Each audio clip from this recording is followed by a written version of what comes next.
There are growing concerns about a global outbreak similar to SARS. We're going to confirm our third case of novel coronavirus in Ontario. This morning, I've declared a state of emergency in the province of Ontario. It is without a doubt that for the vast majority of us, the past year and a half has been the biggest disruptor of our lives. And it's been amazing to see what just a few grams of a virus can do to the over 7 billion people on this earth. And while the internet runs wild with all sorts of debates on what exactly started this pandemic, one thing is absolutely for certain. We've all been affected. And hopefully, we've all learned some very valuable lessons. You know, the Spanish philosopher George Santayana once said, "Those who do not remember the past are condemned to repeat it." And as we look forward to getting back to normal, in this video, I'm going to share with you just a few valuable lessons that I've learned throughout the pandemic that I hope you have learned as well, and hopefully helps us create a new normal that is worth living. Let's go.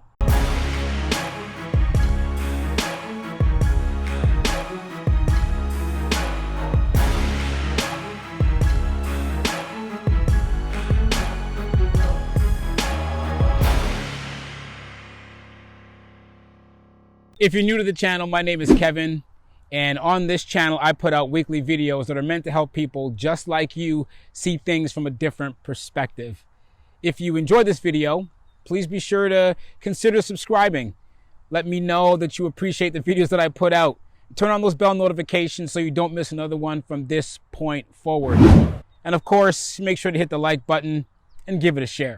One of the first lessons learned was to really expect the unexpected. At the beginning of all of this, hearing that there was some potential virus circulating in Wuhan, China, I'm sure I'm like many of you who had that thought or that feeling of, oh, well, sucks to be them, because we were so far removed from that location. I mean, growing up, I had heard of pandemics and diseases that have happened, but typically they were always in some foreign country and not anywhere close to home. And if I'm being honest, as a person who really hasn't had a lot of traumas in my life, I really generally live in a way that makes me feel like everything is relatively put together. And even when the news was filled with people frantically running around panic buying, it still didn't feel like it was a setup for what was coming. And then the lockdowns. Right away, these lockdowns were an instant reminder that our freedom really isn't totally our freedom. I mean, it is until it's taken away.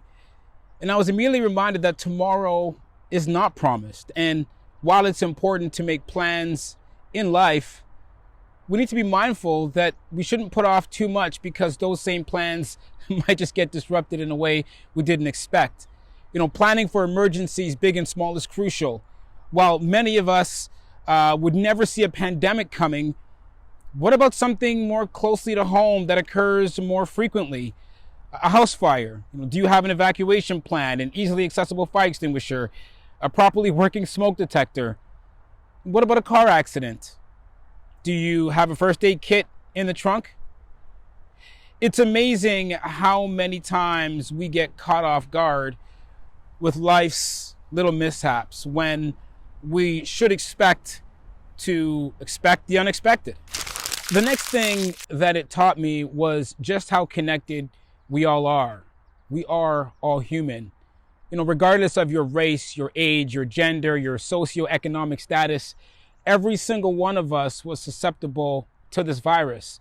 And every one of us was and still is affected in some way because of it. And although I've never been clinically diagnosed with depression, there definitely was a period of time about 6 months ago when I could really feel this indescribable feelings of restlessness, trouble concentrating, and a certain loss of interest in certain things. Now, even for a short time, I had felt a glimpse of what others go through.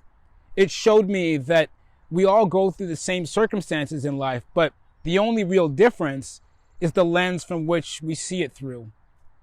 So instead of always debating and arguing with people, we need to spend more time embracing each other and recognizing that while different things affect us in different ways, we all bleed red. How many countless and pointless arguments were had between the vaxxers and the anti-vaxxers, the true believers and the conspiracy theorists, and the maskers and the anti-maskers. It really got ridiculous. And I don't know why it is, but it seems clear to me that humans, we seem to be very tribal. We love labels. We always have to identify with some sort of group. And it's about time that we stop.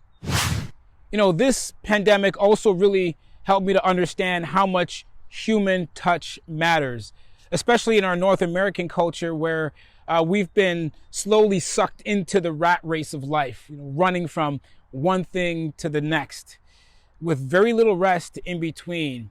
And all the while, life and the things that matter most, like family, were taking a back seat to the chase of success and money and trying to live these lives that other people would essentially envy. And when all the flashing lights and the kids' soccer games and busy shopping malls really just came to a complete stop, all you had was your family and those who lived in your household. Being forced to slow down and take a pause on life and spend time with those in your household created the opportunities to stop the distractions and just be in each other's presence. Well, depending on who your family is, maybe that wasn't such a good thing. I don't know. But after, months and months and months of endless lockdowns, it really did make me appreciate being able to spend quality time with people once again. And I mentioned in one of my last videos about things that you can control every single day. And one of them was being present. And now that I've had a taste of not being able to be physically seeing my friends and my family, it makes me really appreciate having the freedom when I choose to go and sit in the presence of my friends and loved ones. Another key lesson for me, and I hope it really was for you too, is the importance of mental health. Now, let me make something clear. See, I quickly learned about the distinct difference between physical health and mental health. For as long as I can remember, I've been going to the gym on a pretty regular basis. And as I reflect on it now, I used to say things like going to the gym is part of my mental health. And yes, physically being active is a part of a good physical overall health. It clearly is different than mental health.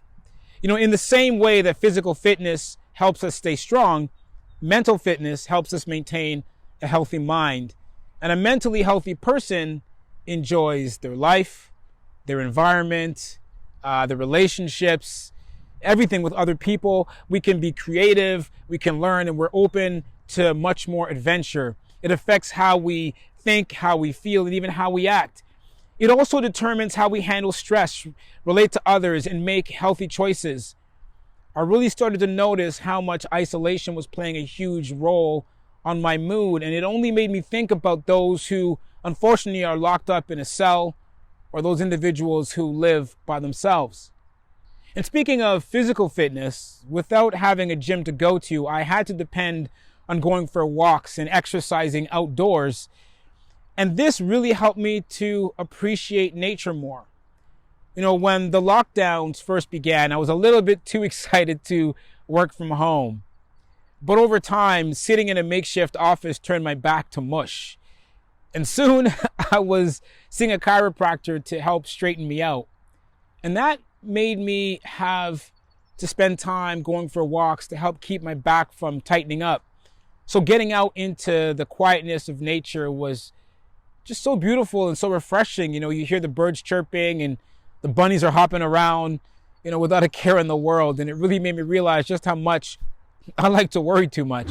Now, although I complained a lot about being bored, I also realized just how much creativity can be born from boredom. This very YouTube channel was essentially born as a result of the pandemic.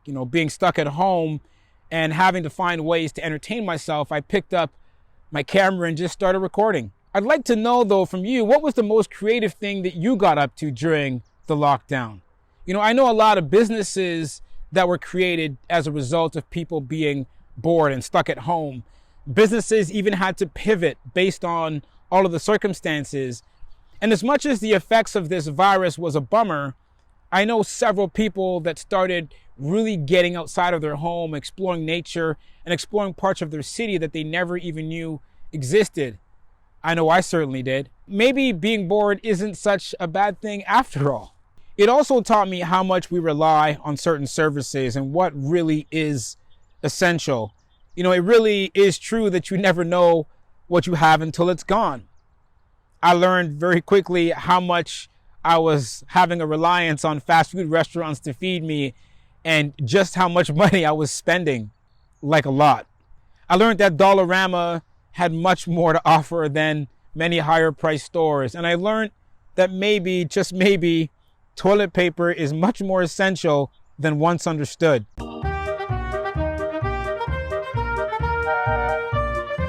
What's essential is being able to cook, grow your own food, fix your own car. I thought going to the gym was essential. But then I realized that just being able to go for a walk is a much bigger blessing. I really understand now how much time is essential. Working from home saved me hours on a daily commute. Time which now I can put back into things that are much more productive. I also realized that many times in life, I was depending on being able to go somewhere cool just to be able to post it on social media. Like, people really cared. I'm not sure if you noticed, but when all these lockdowns were going on, did you notice how boring Instagram got? Far too often we rely on other people, places, and things to entertain us. But what really is essential is being able to take care of ourselves for ourselves. While I pray that this pandemic fully goes away very, very quickly, I hope we never forget some of the things that we've learned throughout this chaotic time. But what about you? What has been your biggest lesson through all of this? I want you to let me know in the comments. If you enjoyed this video, don't forget to hit the like button. And if you haven't done so already, hopefully now you understand why you should subscribe to the channel. So don't forget to hit that button. Until I see you on the next video, peace and love.